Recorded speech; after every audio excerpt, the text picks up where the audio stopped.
Bom, então a gente vai dar início ao nosso encontro de hoje com o nosso querido convidado, o professor Samuel Pereira, que eu apresento aqui, já agradecendo muito pela disponibilidade de estar com a gente hoje, Samuel. O Samuel é membro fundador do Núcleo de Cultura de Paz e Práticas Restaurativas Nelson Mandela, membro do grupo de pesquisa em Educação Integral na PUC de São Paulo. Desde 2019, ele faz parte da Associação dos Professores de Escolas Públicas e Escolas Sem Fins Lucrativos, a APEP. É integrante da Rede de Pesquisa em Paz, Conflitos e Estudos Críticos de Segurança e é professor da Rede Pública Municipal de Ensino de São Paulo. Então, é um privilégio para a gente, um prazer poder aprender com o professor Samuel no dia de hoje sobre esse trabalho, né, com justiça restaurativa realizado no âmbito escolar. Então, eu queria começar por aí, Samuel, pedindo para você apresentar um pouco desse trabalho que você realiza para a gente. Legal. Bom dia a todos e todas. Também me sinto muito honrado pelo convite, Fernanda. E tu falo de São Paulo, aqui da capital, especificamente do bairro Jardim Tremembé Jaçanã, que é na zona norte de São Paulo. Quando a gente fala de educação, né, nós enquanto coletivo e também o Samuel enquanto professor, que está entre a pesquisa e a ação prática também em sala de aula.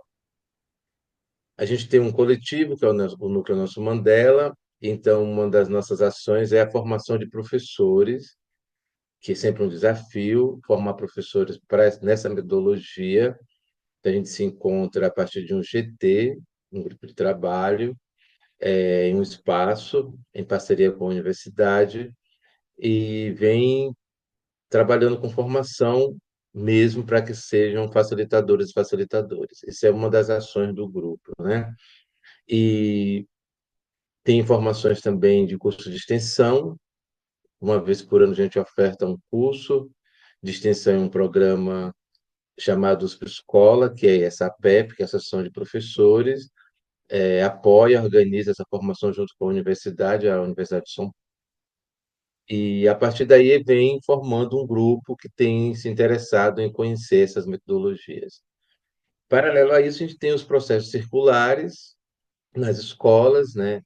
Às vezes a escola quer pensar em implementar a prática restaurativa, o núcleo, a equipe apoia nessa implementação, como se tornar uma escola restaurativa.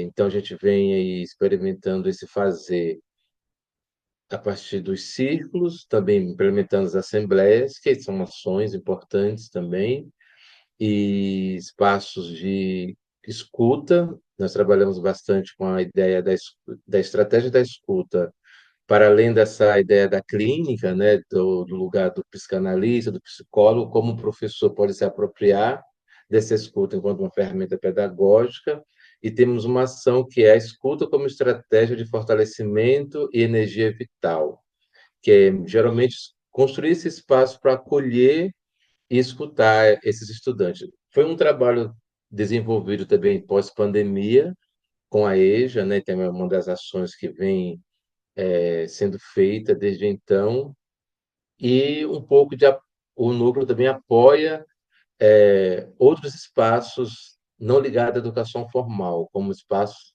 que têm uma relação com consciência social, projetos ligados à ONG, também é uma das ações aí que temos desenvolvido. Muito interessante. Então, são várias frentes, né, Samuel? Sim, Dentro do espaço escolar, quais são, se você puder, eu sei que vai ficar um pouco fala um pouco. repetitivo, mas se você puder trazer, assim, para além da formação, para além do apoio a outras Uhum. instituições e formações que vocês também conduzem, dentro do espaço escolar, quais são essas frentes? Se você puder contar um pouquinho delas para gente, né? Contar um pouco como isso se inicia, né? Como que esse desejo ou essa necessidade de se trabalhar a justiça restaurativa no âmbito escolar acontece. Uhum. Fernanda, vou fazer um contexto um pouco antes da gente falar dessa ideia da JR na educação, porque a gente tem um Brasil. Quando a gente fala de educação no Brasil, a gente não pode esquecer dessa tradição escravocrata, dessa formação do Brasil colonial, de uma cultura do mando que eu obedeço, né, das práticas autoritárias, e isso reverbera na escola, né? Por exemplo, o epistemicídio que acontece, que aconteceu, né? Então, de certo modo, como a gente vai falar de uma prática de justiça restaurativa na educação sem olhar todo esse panorama que é posto para nós educadoras e educadores? Isso é uma coisa para a gente olhar antes da gente começar a pensar da materialização dessa experiência de JR. E aí o Ailton Krenak vai falar uma coisa que a gente traz bastante para refletir, que ele vai dizer que se o colonialismo nos causou um dano que foi quase irreparável, ele vai dizer que foi afirmar que todos somos iguais, né? E aí como a gente vai arrumar, consertar isso, desmentir isso, né? Que nós não somos iguais, nós somos diferentes, nós temos culturas diferentes, né? Esse pensar é diferente. E como a gente constrói uma experiência radical na escola para construir uma educação transformadora. E essa experiência radical, a JR, pode ser um desses elementos para fazer essa radicalidade acontecer. E aí nós, enquanto coletivo, vem pensando nessa construção a partir desses espaços mesmo do comunitário, né? E aí as histórias, elas se conectam e ela vai criando os laços. A Bell Hooks vai falar muito disso.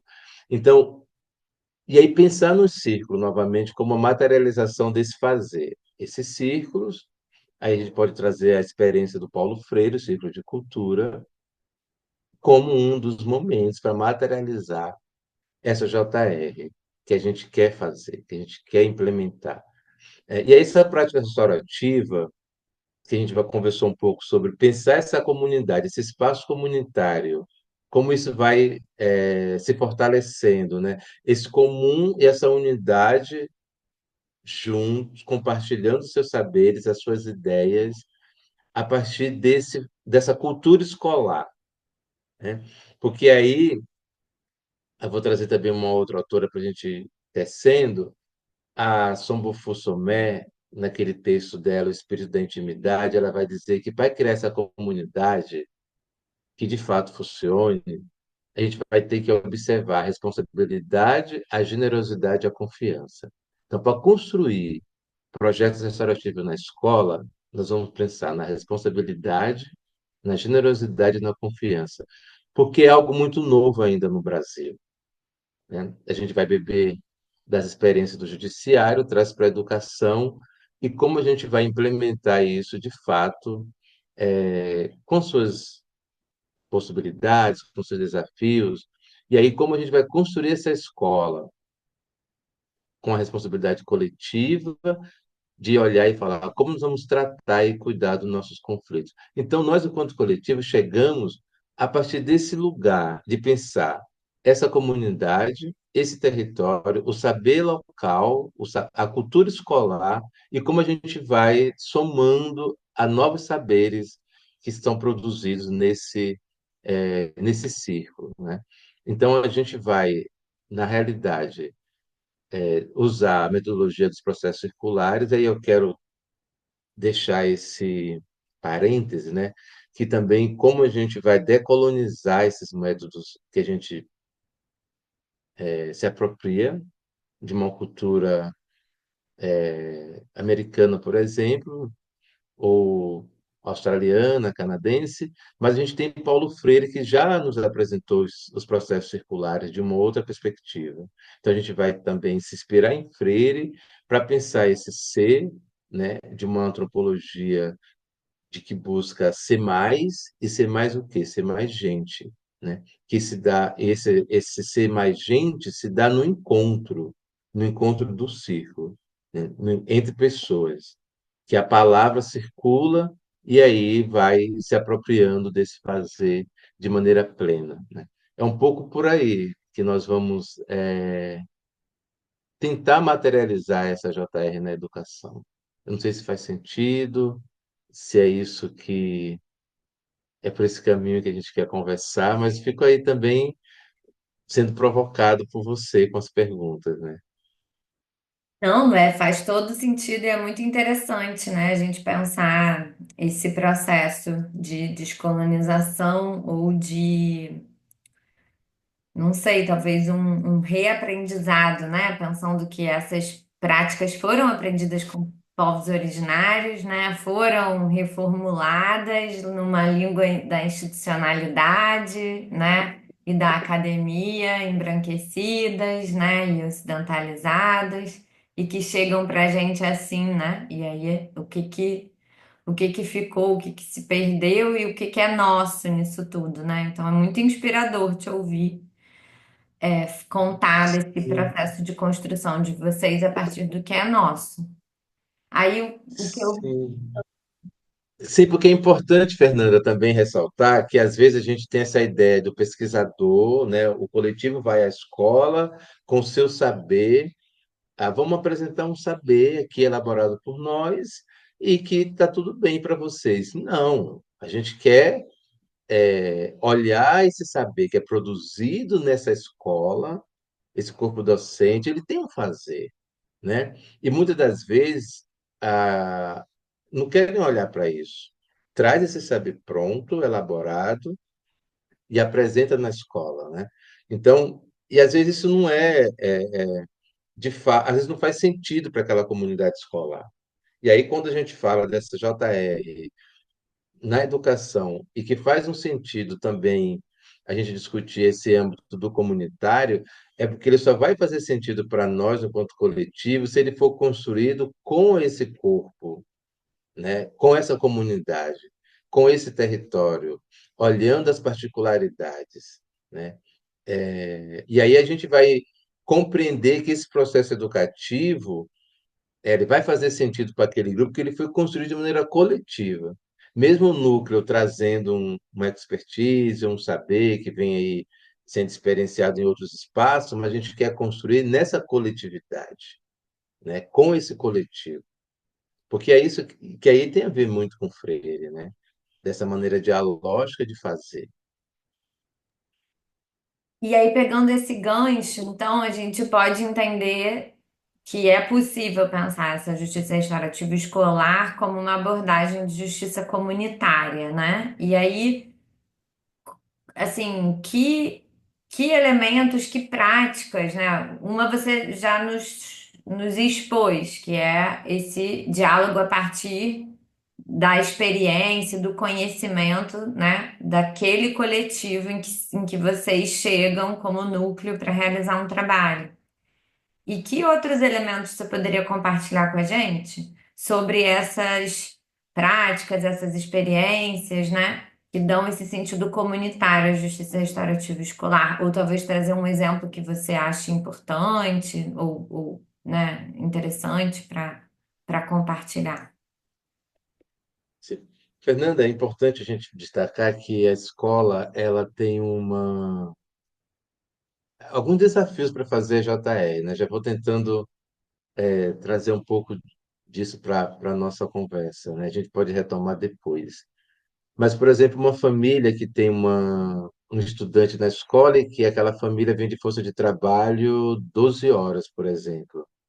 Como a gente consegue a participação plena dessa família para discutir os assuntos ligados, por exemplo, a conflito, né? Ou pensar a gestão dos recursos dessa escola. Porque aí pensar em JR também é pensar como a gente gerencia os recursos, né? É pensar como nós vamos cuidar do programa político-pedagógico, do projeto político-pedagógico da escola. E aí, quando a gente fala desse âmbito comunitário, esses projetos são construídos de maneira coletiva com essa comunidade. Então, como nós vamos criar espaços para que essa comunidade esteja presente? Então, a gente tem que repensar, por exemplo, o tempo dessa unidade. como os tempos são evidenciados, por exemplo, né? Então, a gente tem uma reunião 8 da manhã. Será que faz sentido para uma família que tem que entrar no trabalho às 8 da manhã e que acorda, por exemplo, 5 da manhã, porque ele mora longe, tem um deslocamento? Então, aí a gente repensa esse lugar. Então, a gente faz, por exemplo, encontros com famílias em um sábado, 8 da manhã, por exemplo, porque a gente precisa ouvir o maior número possível. Então, repensar esse tempo foi uma maneira de ter mais pessoas nessa comunidade escolar, para pensar o fluxo, pensar a dinâmica dos projetos, porque se ele é feito de maneira coletiva, a gente precisa repensar esse lugar. E aí, quando a gente fala de repensar esse lugar, a gente também fala de uma escuta qualificada. E aí, como você vai fomentar um debate, uma reflexão, e aí pensar uma escuta. E aí, essa escuta qualificada para esse pai, essa família falar, você precisa construir um espaço seguro, minimamente acolhedor, para se sentir pertencente àquele território escolar. Porque às vezes você coloca o seu filho ou sua filha naquela determinada escola. A gente tem muito isso aqui, essa escola de passagem, né? Que a pessoa vai trabalhar no bairro X e tem uma escola no caminho, ele deixa a criança e ao retorno do seu trabalho, ele pega a criança e vai para casa. Então fica sendo uma escola que não tem uma relação de afeto. Como a gente muda essa perspectiva? Novamente, criando esse espaço de escuta potente, né? Que a pessoa sinta pertencente àquele lugar e tenha condições de falar de fato aquilo que precisa ser dito, sem se sentir menosprezado, porque às vezes o seu saber é um saber construído em um outro espaço, diferente do espaço acadêmico que o professor se apropriou, e às vezes intimida, né? Porque aí tem relação de poder. Então, e aí a gente pensar esses movimentos, né? De construção de espaço, pensar tempos na escola, e aí, de novo, um outro elemento importante para a gente ampliar aqui é o conselho escolar. Esse conselho escolar, enquanto colegiado, ele existe, ele tem instrumentos legais que sustentam isso, mas, de fato, para ele ser um lugar potente, novamente, precisamos refletir como nós vamos garantir a participação plena das pessoas, porque não basta ter aquele instrumento. Como você vai garantir que aí novamente pensar uma família que, né, que o pai vem o pai ou a mãe, né, vem de força de trabalho, 12 horas, 8 horas exaustivas, e como ele vai chegar na escola para ter condição de participar de um conselho de escola às 18 horas ou às 19 horas após um término de trabalho, né? Então, por exemplo, a gente vai ter uma reunião de conselho em uma escola agora na próxima semana, sexta-feira ao meio-dia.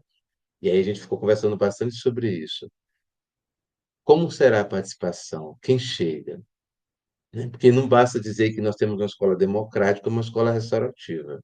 Como a gente vai pensar em os desafios de materializar isso? Eu gosto muito dessa palavra, né? Que é materializar de fato aquilo que está nos documentos legais. Tudo bem? E conta pra gente, então, de repente, alguns exemplos, assim, né, para ilustrar Legal. esse, esses caminhos de materialização, né?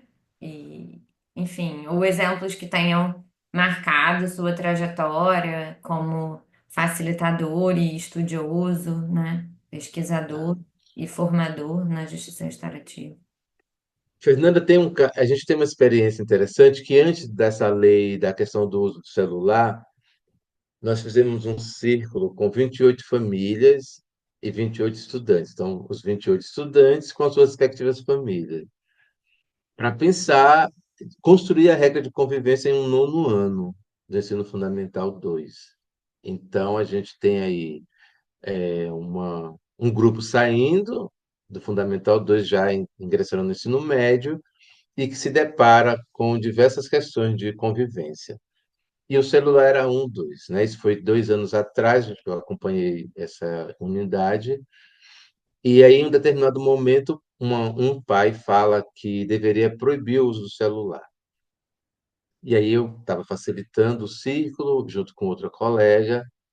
Aí nós falamos que não seria assim, não seria possível isso, que tinha que pensar de forma mais ampla como isso ia acontecer, porque era fácil, né, o professor, a direção tomar atitude e falar, a gente não vai usar mais celular aqui, pronto, mas isso seria muito arbitrário. O que seria possível fazer? E aí eles foram trazendo sugestões. Aí quem nunca vivenciou ou já vivenciou, né?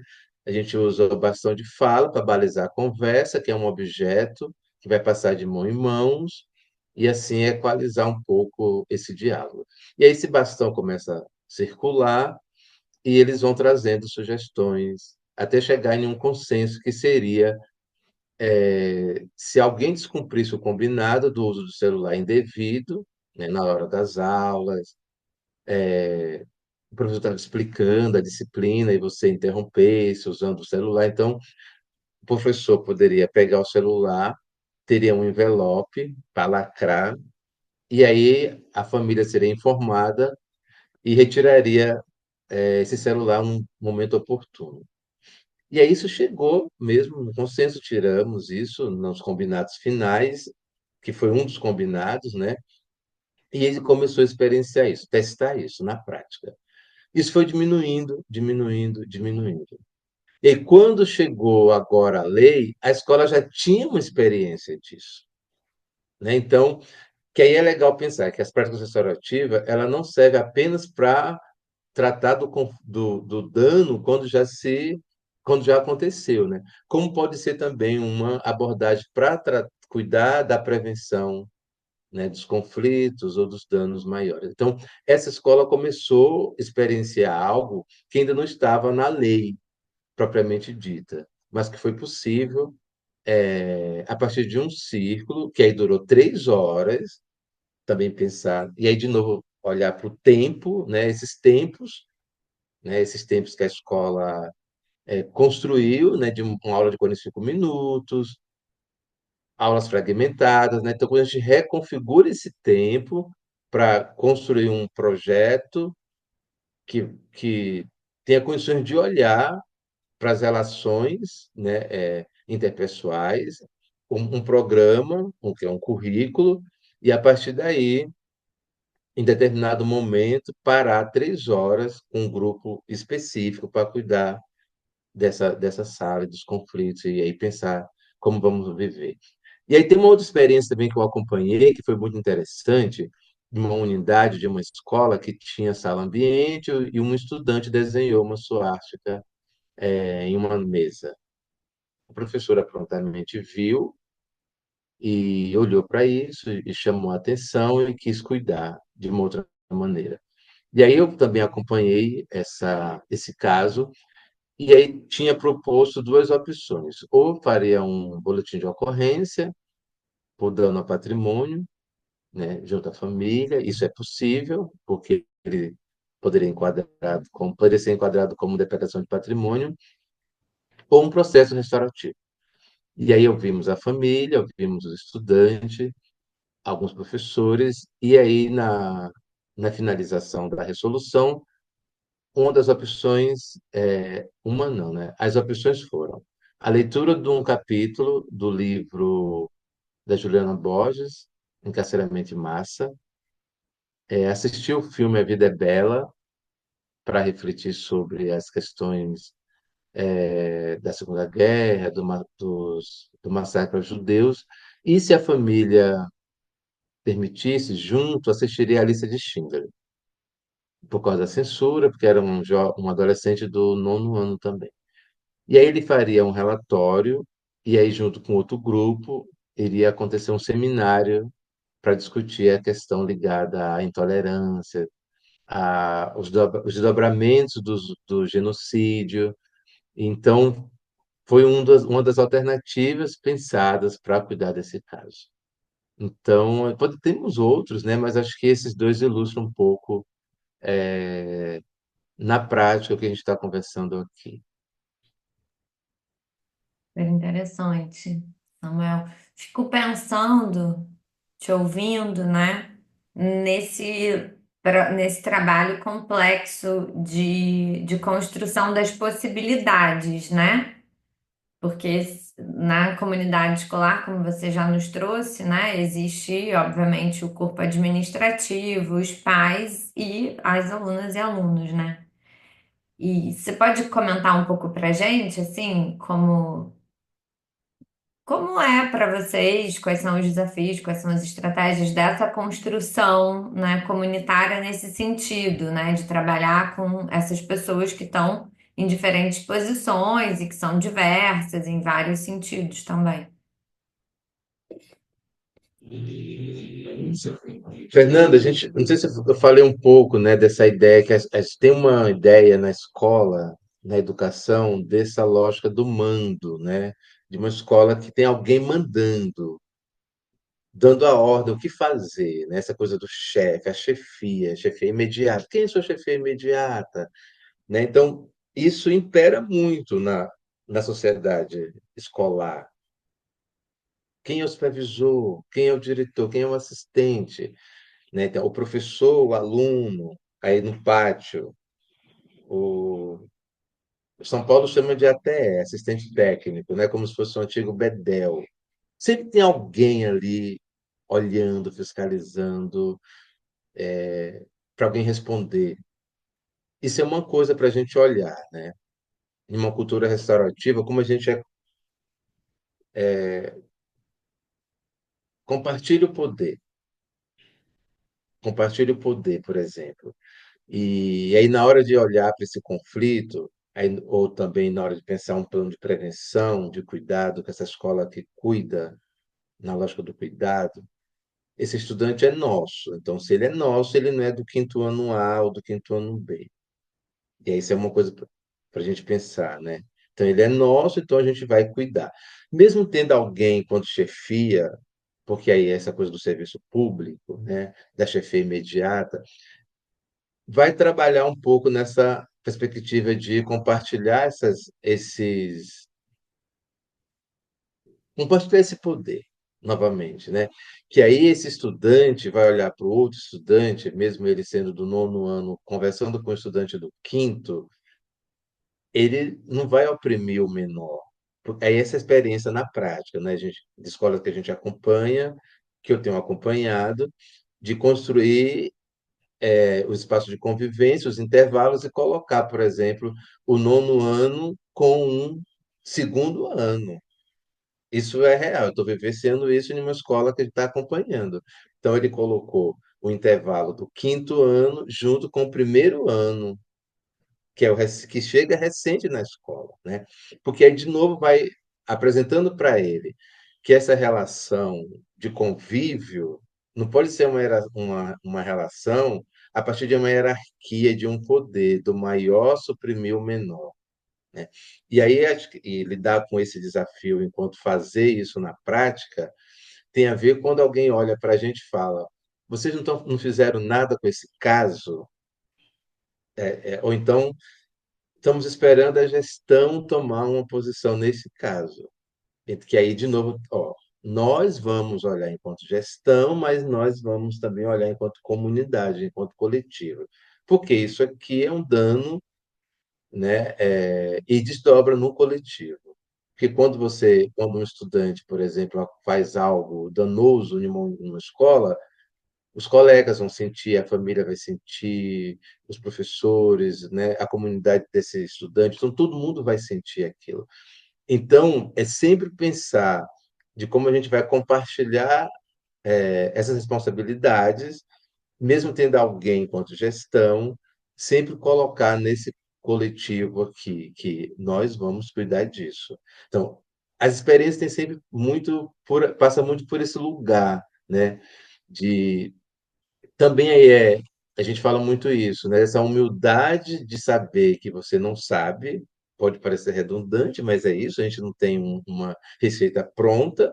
Quando você se depara com um estudante desenhando uma suástica, quando você se depara com um estudante com comportamentos racistas, quando você se depara com um estudante sendo transfóbico e ele olha para sua cara e fala, mas eu não acho que tem que ser assim, isso é tranquilo, porque eu aprendi assim, né? E aí que aí é o desafio de você não ter uma receita pronta, mas você senta e vamos embora. Então a gente vai trabalhar para repensar esse modo que você está aí vivendo, né? E aí, se você parte de uma lógica autoritária, de novo você judicializa todos os conflitos que chegam até você, porque essa relação de poder lhe permite fazer isso, de certo modo, né? Essa questão que você traz, essas questões todas, né? Eu tô aqui pensando muitas coisas, mas me faz pensar muito, e a Fania Davis, no livro dela, no capítulo sobre as escolas, traz justamente essa questão, né? De que muitas escolas, lá na experiência dela nos Estados Unidos, né? Dela e de equipes que ela acompanhou e pesquisas que ela usou, né? Na preparação do livro. Essas experiências em escolas chegavam para olhar para os alunos e alunas, né? E que com o desenvolvimento do trabalho foi se percebendo que, na verdade, né, a gestão e os professores precisavam primeiro se olhar, né? Como é que é isso, Samuel? Seja em espaços em que você atua diretamente como professor ou em espaços que você, né, e a equipe do Núcleo DEC já apoiaram como formadores e facilitadores. Como é o que que você pode contar para a gente um pouco desse desafio? Sua pergunta é muito boa, Fernanda, porque eu me deparei com isso em 2016, quando a gente foi fazer um trabalho de formação em uma escola, inclusive a gente estava ainda no início do núcleo, né? E a gente pensou em fazer com os estudantes, mas não deu certo. A gente teve que fazer um caminho contrário, né? Primeiro, pensar os professores. Porque essa lógica da reprodução da violência, né? De você também reproduz violência. E como você olha para as suas violências, como você interpreta, como você reconhece, como ela é organizada, né? Então, a gente vai, enquanto coletivo, partir desse pressuposto de que é preciso olhar as suas violências. Então, a gente começa conversando com os professores, com ou os outros grupos, né, de empresa, ligada à questão de ONGs, projetos de ONG que a gente vai construir processos formativos, mas sempre fazendo essa reflexão, como você enxerga, como você vê, percebe, reconhece as suas violências. Porque a partir daí vai ficar mais palatável eu falar da violência do outro. E aí não é nem falar da violência do outro, mas também fomentar um debate para ele refletir sobre a violência que ele vem perpetrando naquele coletivo, né? Porque senão não faz sentido. A gente pode fazer processos formativos, de novo, né, para o outro. Aí vou fazer esse curso que é bom para os meus estudantes, vou fazer essa formação que é bom para, vou aprender processos circulares que é bom para a lógica do outro, né? Sempre para alguém. E eu, né? Eu, Samuel, enquanto sujeito, né, inserido em uma comunidade, né, de uma cultura escolar, de uma instituição, né, que é aquela ideia da instituição que produz violência, né, e que tem aquele modo de operacionalizar a vida, né? E então, como a gente olha para essa instituição, e aí a gente, a partir do nosso olhar, de nossa reflexão, trabalhar para romper o ciclo de violência daquele lugar. Que aí eu só consigo fazer isso se eu, de fato, passar por esse processo de autorreflexão, que eu chamei na minha pesquisa de autoconhecimento, né? Esse sujeito que auto se conhece e busca, de novo, ser esse ser mais que Paulo Freire vai trazer para a gente, né? Da antropologia freiriana, que é um ser incompleto, inconcluso e inacabado. Nesse inacabamento, eu quero ser mais gente, mais humano, mais pessoa. Porque aí faz sentido falar em cultura de paz, em justiça restaurativa, que são processos para humanizar e não para desumanizar. Então, e aí pensar em nós mesmo. E Samuel, eu tô aqui, né, me sentindo livre para te fazer perguntas, para te ouvir mais, mas você pode falar, obviamente, do que você quiser a partir desses ganchos, né? Eu fico pensando o quanto essas experiências não desencadeiam, né, esses pequenos espaços de transformação, né? Você acha que a gente escuta pela sua abordagem, né, trazendo todos os elementos que são nossos, da nossa formação, né, as violências históricas, estruturais e conhecimentos produzidos a partir daqui, que você trabalha numa chave transformativa, né? Numa chave que busca produzir transformações. Conta um pouco pra gente de como isso é vivenciado, né? Porque muitas vezes a gente escuta perguntas assim, ah, mas dá certo? Ah, mas funciona mesmo, né? Quando se a gente de fato está conectado com o sentido mais profundo dessas abordagens da justiça restaurativa, da transformação, da justiça transformativa, acho que a gente consegue perceber essas experiências como um processo, né? Um processo complexo. Mas queria te ouvir um pouco sobre isso. Você também tem essa experiência, você percebe pequenas transformações, né? Aquela coisa, né, que a gente idealiza, mas tem sempre limites, né? Como é que é isso, né? A tensão, a relação entre os limites e as transformações que de fato acontecem, né, nessas experiências que você tem. Você está falando nas experiências pessoais, nos territórios, nas unidades, só para Estou entender um pensando pouco mais a melhor. escola, assim, estava pensando mais no âmbito da escola, seja em que você participa como professor, e Uhum, eventualmente facilitador também, seja escolas que você tenha apoiado como facilitador e formador. sim. As pessoas às vezes querem é, que as coisas aconteçam muito rápido, né? Assim, quanto tempo isso fica bom? Quanto tempo uma escola que implementa uma prática restaurativa, ela pode ser uma escola boa? E eu sempre pergunto assim, o que que é bom, o que que você está esperando, porque às vezes querem soluções mágicas, né? JR não é solução mágica, né? Não é solução mágica, mas é uma transformação de cultura, que aí, de novo, pensar, né? Como a gente vai romper o ciclo de violência que está institucionalizado naquele espaço? Que aí tem aquela coisa da violência na escola, da escola e contra a escola, naquela cultura da violência que está ali, o chute, pontapé, né? Aquela violência que a escola é atacada o tempo inteiro, com depredação, e aquela violência institucionalizada. Então, a gente vai mudando essa cultura. E aí a gente vai ter, por exemplo, nas práticas restaurativas, se você começa a... Eu já vivi isso, assim, né? Ficamos 3 anos em uma escola, essa que eu acabei de citar o exemplo, que a gente chega, e aí ficamos 3 anos e ela foi mudando o modo de pensar tanto as práticas como as relações. Então, desde convidar a comunidade para discutir os valores que iam sustentar aquela escola, a saída nos territórios, cortejos, aí, ações de cortejos da paz no território, caminhada da paz no território, intervenções nos espaços com os estudantes, nos espaços do território.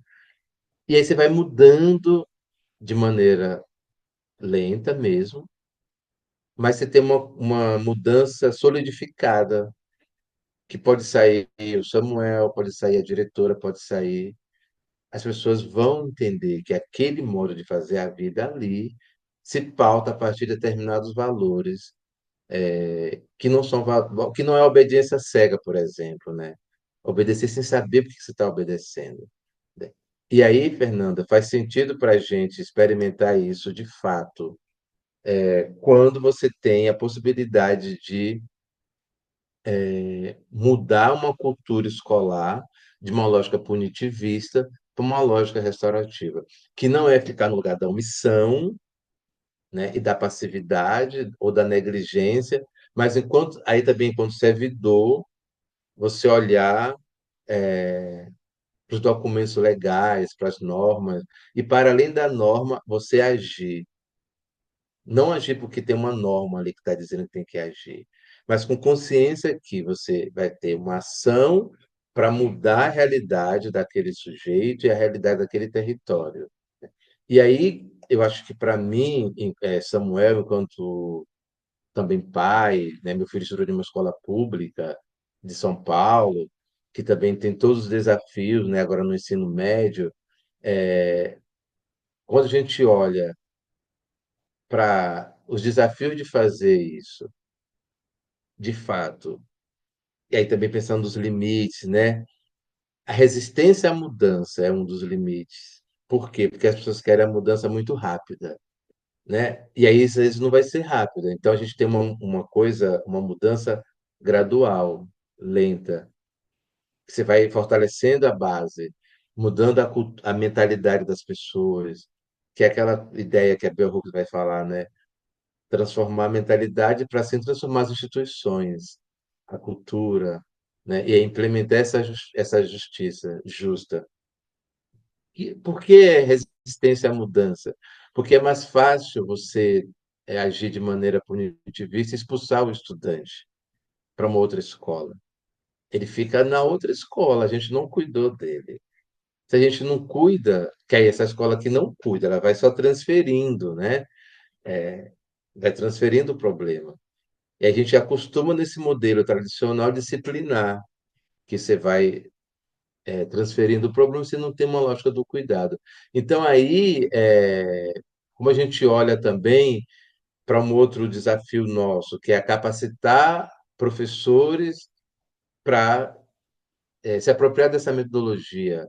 E aí, quando acontecer, por exemplo, um conflito, pensar em prevenção, não deposita todo a sua perspectiva de mudança, de transformação em uma pessoa ou na gestão. A gestão vai dar conta disso. Então, se a gente está aqui, uma lógica comunitária, restaurativa, então a gente pensa em formação de professores, e aí nós vamos ter pessoas com essa visão de mundo diferente para fazer isso acontecer de fato.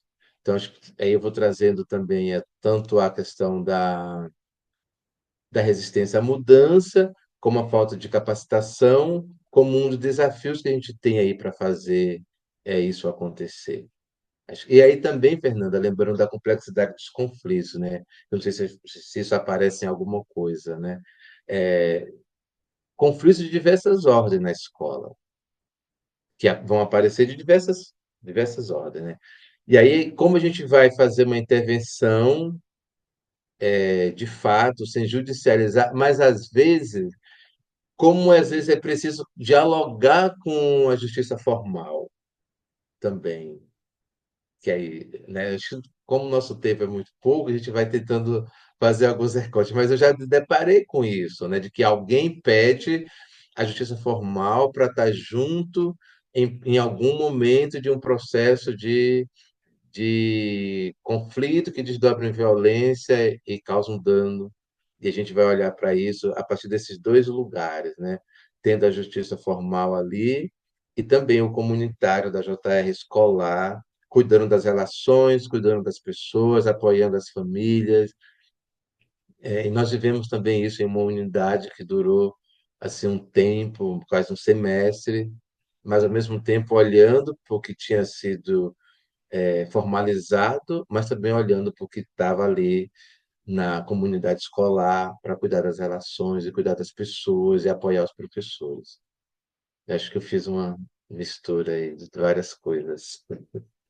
Então, para a gente ir concluindo, se você pudesse contar um pouco mais só sobre essa potencialidade de um diálogo, porque sim, né, o sistema de justiça faz parte da nossa realidade, obviamente, mas também os limites, né, as tensões dessa relação entre a justiça restaurativa em âmbito escolar com o sistema de justiça formal.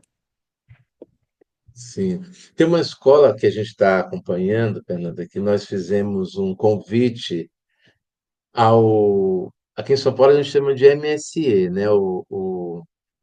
A instituição que vai cuidar dos casos da medida socioeducativa em meio aberto, após saída da Fundação Casa.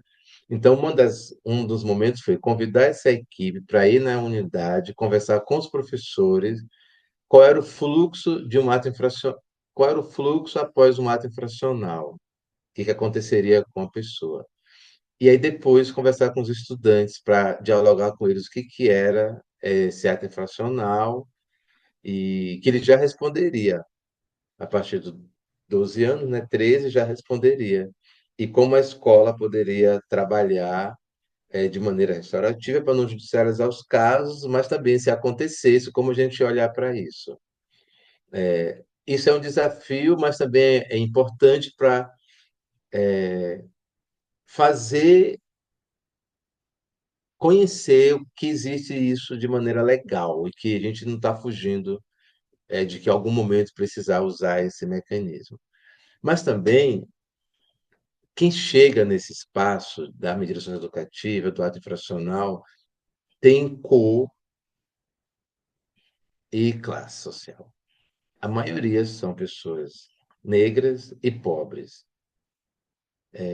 Então, a gente foi olhando um pouco para isso, né?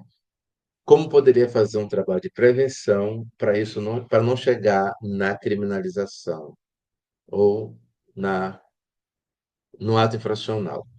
Que aí, de novo, a justiça restaurativa pode ser essa abordagem que contribuirá para esse adolescente não infracionar. Então, para a gente, é mais importante pensar que nessa abordagem preventiva do que quando de fato aconteceu o ato infracional. Porque aí também, se ele acontecer uma briga, já aconteceu isso, né? Então, eu vou retomar. Um conflito que começa na unidade acaba desdobrando na rua. Então, na praça, tem uma briga entre dois grupos e aí alguém vê, denuncia e esses adolescentes vão parar na polícia. Então, e aí a gente também tem que olhar para isso, enquanto escola, fora da escola, mas ele faz parte da escola. Ele está ali, a escola é uma referência para ele. Então, acho que respondendo um pouco, ou fazendo um pouco essa conversa, né? Como essa justiça formal dialoga com a gente, né, enquanto pensar aí os processos de reparação de danos, né? E aí um dos aliados, uma das escolhas foi convidar esse grupo para discutir isso com os estudantes, e aí quando acontecer, fazer esse processo concomitante, processo de ciclo de acolhida, de escuta na unidade, para também não criar essa ideia do monstro, né, da monstruosidade, do menino marginal, do futuro bandido, e aí também conscientizando quem ficou a não repetir esse dano, né? Então a gente pensa aí a partir desses dois lugares, porque de novo pensar como a gente reintegra esse adolescente que cometeu um ato infracional a essa unidade, porque essa unidade está vinculada a ele, né? E também, ao mesmo tempo, não criar aquele estigma do menino marginal, do bandido. Novamente, e aí, de novo, não é a solução mágica. Então, você vê que a gente vai sempre caminhando e achando as brechas, como eu te falei, a gente não tem uma receita pronta. Pensar que a efetividade, de fato, desse trabalho, ela vai depender muito de quanto esse grupo está envolvido, né? Quanto essa comunidade está envolvida, aí pensar professores, gestão, familiares e também o território, porque a gente vivenciou muito isso, né? Um território que os estudantes não poderiam, não eram bem vistos na praça. Tinha uma pracinha próxima à escola, E aí, quando eles circulavam pelaquela região da pracinha, os vizinhos não viam com bons olhos. Então, aí foi preciso chamar essa vizinhança para dentro da escola. Porque aí, de fato, nós vamos ter, vou chamar de sucesso, né, que eu não gosto muito, né, desse sucesso dessas práticas, se de fato a gente tiver esse número bem significativo de envolvidos para que isso dê certo. E aí, essa comunidade escolar, a externa, professores, né, reconhecendo essas práticas, legitimando, apoiando, gestão, e aí algo que falta, Fernanda, né, que falta mesmo, é pensar a JR agora enquanto política pública, né, e não ações pontuais, que a gente pode falar disso em um outro momento, porque a gente não tem um orçamento para isso, não temos um orçamento para formar profissionais nesse campo, e aí fica a escola fazendo seus rearranjos para sustentar essas experiências, né? Então, acho que é um pouco por aí. E aí, falando também de um provérbio, né, já deixar aqui, que é um provérbio africano, que vai dizer que quando uma criança que não seja abraçada por sua tribo, quando adulto, queimará a aldeia para sentir seu calor. Então, uma criança que não seja abraçada por sua tribo, quando adulto, queimará a aldeia para sentir seu calor. Se a criança, esse adolescente não encontra esse calor nessa escola, né, nesse momento, como a gente vai garantir futuro para essa criança? Quando a gente pensa esse futuro dessa criança, se ela não está sendo aquecida agora, não está sendo abraçada agora. Então, como a gente abraça essas crianças que chegam nessa unidade, né? Como a gente aquece com esse calor, de fato, dessa humanidade que precisa ser resgatada e tirar um pouco dessa dureza da escola e fazer uma escola dura, né? Uma escola que produz violência. Como a gente está entre a beleza e a dureza? A gente fala um pouco disso lá, né? Até na unidade que eu estou hoje, lotado, né? Entre a dureza e a beleza. Qual o caminho desses dois? Que essa criança não vai queimar, né? Para sentir esse calor adulto. Não sei se faz sentido para vocês aí, mas é um pouco do que eu venho refletindo e pensando. Muitíssimo obrigada, Samuel. Sempre muito bom aprender com você, é um privilégio mais uma vez. Quero deixar meus agradecimentos por essa parceria, né? Assim que o convite foi feito, Samuel topou estar aqui com a gente hoje e isso é muito importante para a gente. Obrigada, querido. Obrigado a você também, Fernanda, e aí os estudantes da sala. Obrigado pelo reconhecimento, pelo carinho, pela parceria de sempre.